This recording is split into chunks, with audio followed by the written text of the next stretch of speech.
to this reading or this I don't know what we call it. Powerful words, though, in my opinion. Let's see if y'all feel the same. Many of us don't actually want to see the system destroyed because we have finally made it. After all of that struggle, anger, and fear, many of us are a lot more comfortable now, and many of the policies in place helped us achieve this new level of comfort. You see, what we endured was the oppression of this exact system under which boomers benefited as they chastised us when we wanted to burn it all down, and now we know why. They finally got to enjoy life, enjoy the fruits of their labor, and they weren't going to let us young bucks fight the power and cost them their hard-earned comforts.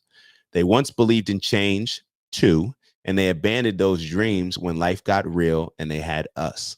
When dollars began to make real sense, they began to switch up.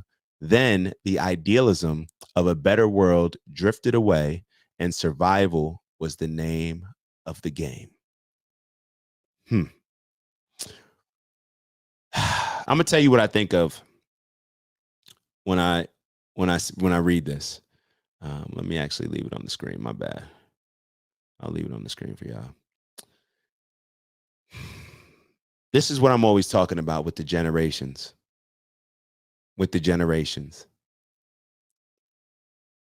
A lot of our parents and grandparents, depending on if you have young grandparents, they were the first ones to go to college, the first ones to do this, the first ones to be professionals, the first ones moving outside of the plantations, the first ones had low expectations. Let's be real. Had low expectations. When I look at my dad's side, now my mom's side is different. My mom's side, my grandfather was actually, he played professional ball, got signed to a professional team, became a principal in New Jersey. But on my dad's side, my grandparents were sharecroppers. So when your parents are sharecroppers, the expectations, you can have dreams in your mind, but the expectations, let's just be real, the expectations are not super high. So when you have a group of people that see their parents struggling, not professional, not highly educated, and then they become educated, they become professional, they start to look at their lives compared to their parents' lives, and it can look pretty amazing, depending on who you're comparing it to. So what I believe happened to a lot of this generation is that they were raised on certain principles and raised us on certain principles, but they got to a point in life where they became very comfortable with where they were, and they lost a lot of the fight that their parents maybe had in them or that they had earlier in their life. They do not want to buck against the system. They do not want to now turn their back or go a different direction from the Democratic Party after they've been voting for them for 50 years, 40 years, 30 years, whatever it may be. They do not want to move out of their comfort zone and begin to look at the world differently and force themselves to acknowledge that maybe for the last 60, 40, 50, 70 years of their lives that they've been looking at things wrong. They do not want to take accountability like most leaders should, right? Just like I told y'all about the Remember the Titans video or the movie, the line in the movie where the captain is critiquing one of the players, and one of the players says, like, hold up, you calling me out for the stuff that I'm reflecting based on your leadership. I'm moving in a particular way that I see my leader moving in. So our parents' generations and our grandparents' generations, I'm just being honest, they do not want to accept accountability in why things are so bad right now. And for me, it's just so simple. It's just so simple. Just like when I'm in my 50s, 60s, 70s, God willing, if the world is in turmoil, if our communities are in a bad place, who else would accept responsibility for that except the generation before us? If my kids are not in a position to buy homes, if my kids go to college because they've been told to go to college, but then when they get out of college, they become baristas at the local coffee shop after making huge investments and after taking out tremendous loans, then I'm looking at myself as like, damn, I I did not do enough due diligence. Or let me question myself and say, how was I not able to see this? What could I've done differently, um, and better prepared the next generation to be successful? Things have changed. If we're only focusing on the now, then we're never going to be able to prepare ourselves to compete in the future. Because there's a lot of people that think for the future rather than just thinking just now. But going back to this reading, when you have low expectations, it allows you to get comfortable when you finally get to a position that is drastically different than your parents were in. So it's like if my parents only had fifth grade education and then I go and get my high school GED, I'm looking at myself like, yo, I did my thing. If I go to college, I'm looking like, oh my God, I'm so educated. You start feeling yourself, right? But you get comfortable and complacent rather than pushing yourselves based because the people around you set a low bar, set a low standard. And now you get this comfortable way of life you've been living for the last 40, 50 years. Now you have zero fight left in you. And that's what we're seeing out of our parents and grandparents' generation. I'm just being real. They have zero fight in them. Now, what do I mean? What do I want them to go out and protest? No. But actually maybe step away from the TV and the news, step away from the news sources that you've been reading, step away from the things that you may have been doing, and maybe start to ask us some questions and figure out why this next generation can't buy homes, why this next generation can't find jobs, why this next generation is so damn lazy and entitled and spoiled and lacks leadership. Maybe do some things differently, maybe research different things, maybe learn a little bit more about our history. But no, it's like our parents' generation and our grandparents' generation, they just want to kind of just like sit back and just like retire and just I don't know. It's just a totally different mentality. I'm just being totally honest. I do not ever want to retire. I do not wake up saying like, oh, got 10 more years, another year down so I can retire. I do not look at life that way. I see the type of lives that people live when they retire, and I don't want that. I'm always going to be doing something. I'm always going to be working. I'm not excited about those type of things. I'm not just banking on my 401k. I'm not. I don't think I have a 401k. Like I'm not, it's just a totally different mentality. We've become complacent. We've become addicted to surviving rather than thriving. And those low expectations impact us in every aspect of our life. When you have a conversation with our parents' generation and our grandparents' generations, even about politics, it's like it doesn't matter. They are so surface level in their thinking when it comes to deciding who they're going to vote for, who even critiquing certain things. It's like, damn, y'all been doing this same thing.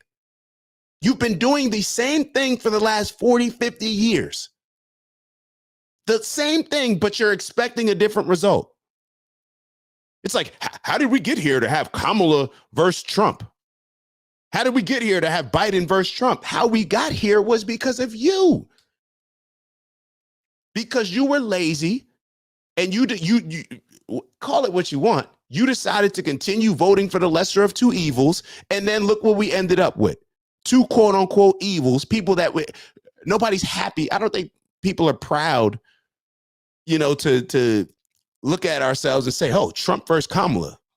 It's like a great game. You know how you watch some great games with some great players and it makes sense why they're in the position. They're hardworking, they're dedicated to their craft. And you want to see two amazing fighters go against each other, two amazing teams go against each other. We're looking at the lesser of two evils going against each other and what that has created. And it's a lot of contentment. It's a lot of laziness. And it's us not pushing ourselves to do better. And if nobody's going to say it, y'all know I'm going to say it. It's real. It is real. And what it does is it creates a huge division between, forget the division in between black and white or Democrat and Republican. There's a huge division between just generationally in the actual households that we grew up in. It's like you want to stand on the things that you're standing on because you're older and you had more experience and all this other stuff, but you're not actually trying to learn some of the newer things that we're presenting to you. You're not trying to hear about these struggles that we're now presenting to you based on what's happening now. Our generation thinks more about the future because we don't come from, my parents were not sharecroppers. I had high expectations from a young child. That's different than my parents. I'm just being honest. They didn't have the expectations that I had. They didn't have the standard that the bar that was set for me to reach for. They did not have that. So when you have a low bar, just like when you're going against a team that is not very good, what happens to your performance? You think you're doing well because you're beating the hell out of a terrible team. That's exactly what happened to our parents and grandparents' generation, depending on, what age they are. They patting themselves on the back. Yeah, I got an education. I'm the first in my family to be a professional. Okay, well, where has that landed us? Where has that landed the next generation? We understand that the gap from where you took it from your parents was tremendous. We understand that. But we also understand that when you look at the entire piece of it, when we're not just comparing ourselves to our grandparents and our great grandparents based on them only having a 5th grade education, when we're comparing ourselves to maybe other successful communities, whether in America or around the world, then we start to realize, like, man, damn, I wish I had stronger competition because then I would have pushed myself more. I wish I wasn't just trying to survive.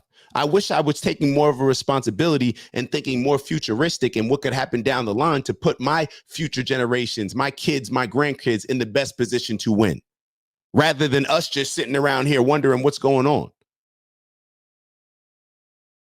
I don't know. Y'all tell me if I'm wrong. Let me catch up with some of these comments.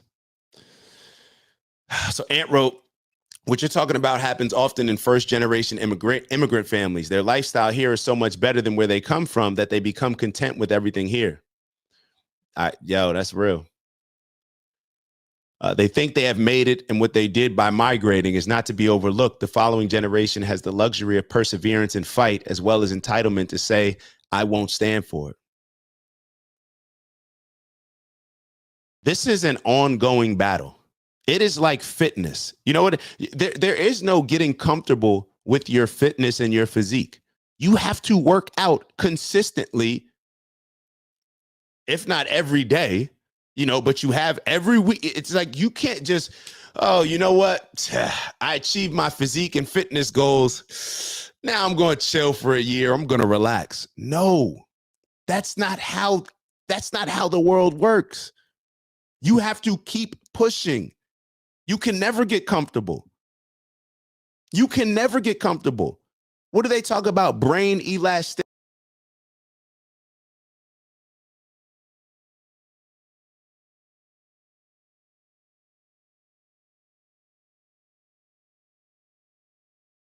I don't know what just happened there. But hold on, let me turn this Wi-Fi off before they try to get me. If we're not constantly challenging our brains, that's the whole brain elasticity. Look it up. Our brain is going to begin to shrink. It's not going to begin to develop. Our brain is a muscle, right? Hold on, let me turn off this Wi-Fi so that doesn't happen again. I don't know. I just really want us to challenge ourselves and to understand that this stuff never stops. There is no, I don't know who sold us on this idea of retirement. Maybe it's the same people that sold us on the idea of hating our 9 to 5s, but just being excited about the weekend. Maybe it's the same people that sold us on this education system that we thought was to empower us, but what we talked about on the last show, it was just designed to create more workers. We've been bamboozled, and we've allowed ourselves, based on our content and comfort, to continue to be misled. And what it does is it cripples the next generation. It cripples the next generation. I don't know. I don't know. I don't know. I don't know. All right. I want to be very clear. I'm not saying this to attack our parents' generation and our grandparents' generation. I'm just speaking on the reality. Just like we look at any other situation, we don't just get to a point where it's like we crashed or we're in a terrible position and we just sit there and look like, and we don't take into account, well, how did we get here? What things could we have done to prevent us from being here? Just like at the end of a game, if you lose a game, do you not review the tape of the things that you did wrong to put yourself in a position to lose? So this is all I'm saying. We have to critique the things that we were doing, the mindset that we had, in order to put us in a position where, if now, and what's funny is a lot of our parents will say like, oh, well, what do you mean? We put you guys in a position to be successful. Okay.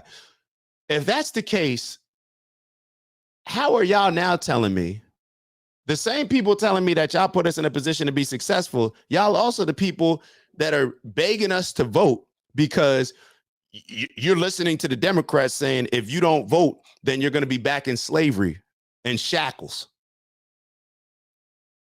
So make it make sense. It's not, the math ain't mathing. It sounds like we're going backwards. Because if now we're in a position where, shoot, if I don't vote for Kamala, if Trump gets in office, we're going back to slavery, then doesn't that mean that we digressed? Rather than making progress? So when we look at it just from that standpoint, we have to acknowledge the fact like, maybe this didn't work out. And what is the saying? Hard times create strong men. Strong men create easy times. Easy times create weak men. Weak men create hard times. We're seeing the cycle. When you get comfortable, it makes us weak. When we become weak, chaos comes. And then you have a cycle. Now you got the strong I don't know, a lot of us that still have the energy to fight whatever this quote unquote system is.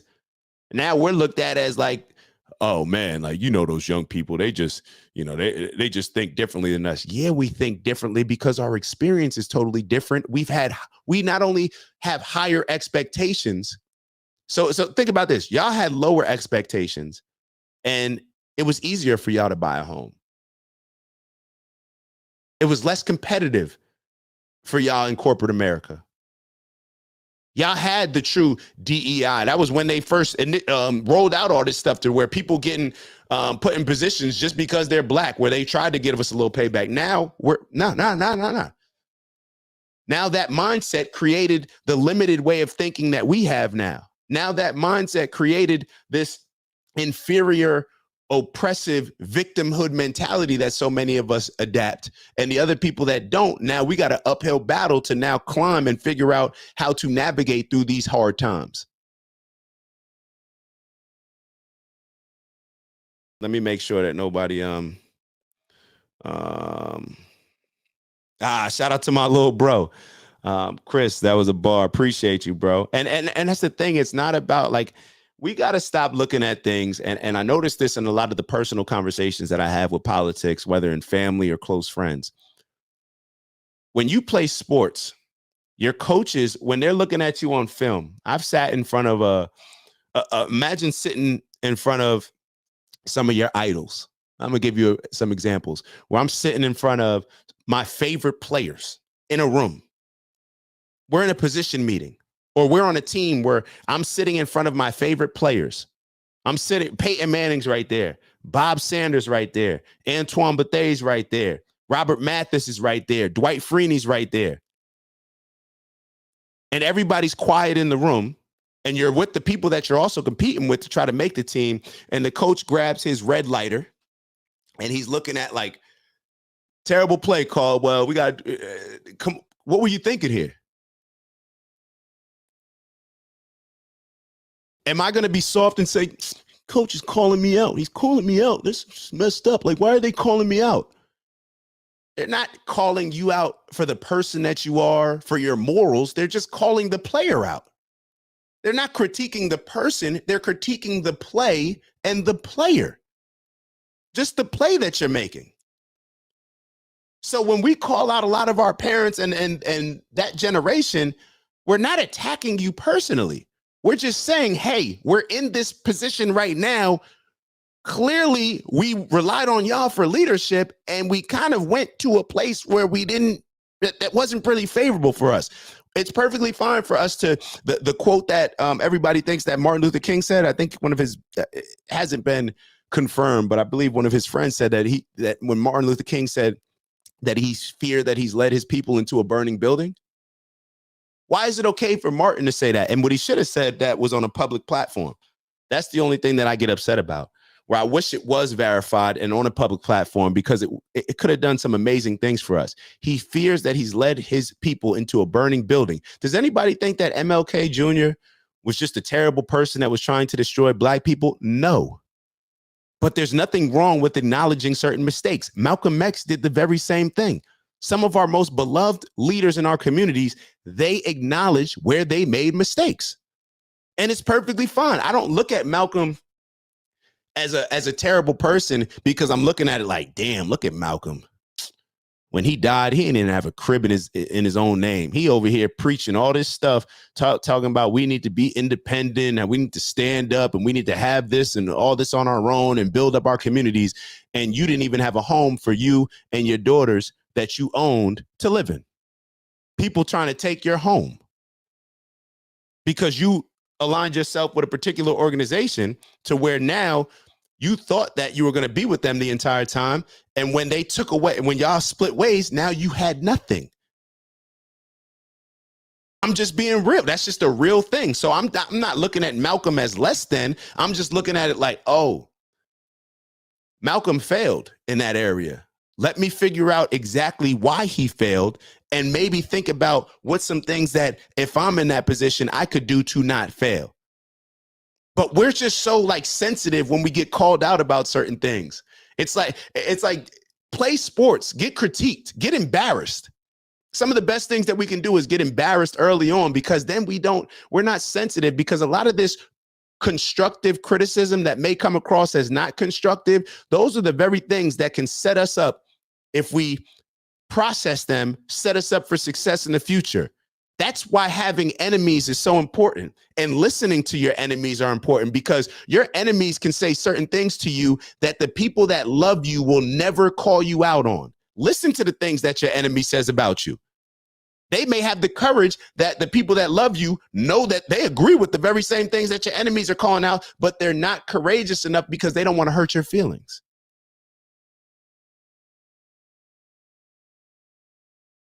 I don't know. What did we say we're moving on to? That's right, the cam video. All right, so let me share this.